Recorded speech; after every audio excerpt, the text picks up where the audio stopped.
তারপর যখনই সন্ধ্যা হলো তখনই সাজুগুজু হয়ে রেডি হয়ে নিয়েছি ঠাকুর দেখতে যাওয়ার জন্য। আর এখানে রেডি হচ্ছে আমার বাবা। আচ্ছা, এই কালী পুজো 3 দিন না হয়েছে দুর্গা পুজোর মতো 10 দিন হতো, কতই না ভালো হতো। কারণ এই 3 দিন ঠাকুর দেখে না একদম পোষায়। তাই ভাবছি মা কালীকে আজকে বলবো, মা কালী তুমিও না 10 দিনের জন্য এসো। তারপরে আমাদের গলি থেকে বেরিয়ে পড়ে আমাদের ক্লাব। আর আমাদের ক্লাবে প্রতি বছর জ্যান্ত থিম করে। এইবার করেছিল মহাকুম্ভ।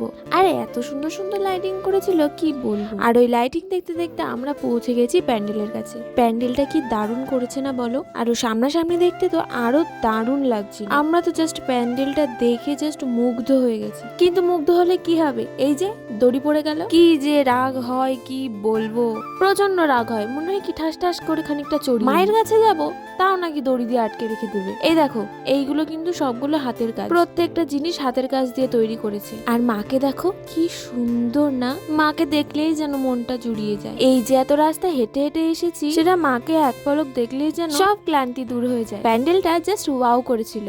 একটা প্যান্ডেল ঘুরে আমাদের প্রচন্ড খিদে পেয়ে গেছে, তাই আমরা লেট না করে ঝটপট চলে এসেছি ভেজিটেবিল। শুধু ভেজিটেবিল না, দাঁড়াও দাঁড়াও, আরো অনেক কিছু আছে। খোলা আকাশের নিচে বসে বসে আমরা সন্ধ্যার টিফিন করছি। আর বলে রাখি আমরা কিন্তু কোনো নামি দামি রেস্টুরেন্টে খেতে যাই, এরকম রাস্তার পাশে ফুটপাতেই আমরা খাই। দেখো ভেজিটেবিলটা শেষ করে আমরা নিয়ে নিয়েছি একটা করে এগরোল খেয়ে পেটে জোর হলে চলে গেছি আর একটা প্যান্ডেল। এই প্যান্ডেলটাও দারুণ করেছে, মনে হয় পরীর দেশ বা জলের নিচে এরকম কিছু একটা থিম করেছে, আমি সেটা খেয়াল করে দেখিনি। তারপর আবার ওই প্যান্ডেল থেকে বেরিয়ে চলে গেছি আর একটা প্যান্ডেল দেখতে। এই দেখো এই প্যান্ডেলটাও দারুণ করেছে। আসলে দুর্গাপুজো আমাদের এখানে খুব একটা ভালো হয় না, কালী পুজোটা ভীষণ নাম করা হয়। দুর্গাপুজো যেরকম কলকাতা বিখ্যাত, কালী পুজো সেরকম চাঁদপাড়ায় বিখ্যাত। হ্যাঁ, আমি কিন্তু চাঁদপাড়াতে থাকি। এই দেখো হাঁটতে হাঁটতে ভীষণ জল তেষ্টা পেয়ে গেছিল, নিয়ে নিয়েছিলাম একটা জলের বোতল, তারপরে নিয়ে নিয়েছিলাম একটা আইসক্রিম। আমার আর বোনের জন্য একটা আইসক্রিম আর বাবার জন্য এই ক্যাম্পা, কারণ বাবা আইসক্রিম খাবে না। তারপর এরকম রাস্তায় লোকজনকে লোক দেখাতে দেখাতে বাড়ি চলে যাচ্ছে। আমার ইউটিউবে ইদানিং রিচ কমে গেছে, আর তোমরা আমাকে সাবস্ক্রাইবও করো না, ভিডিও দেখে দেখে শুধু চলে যাও। না না,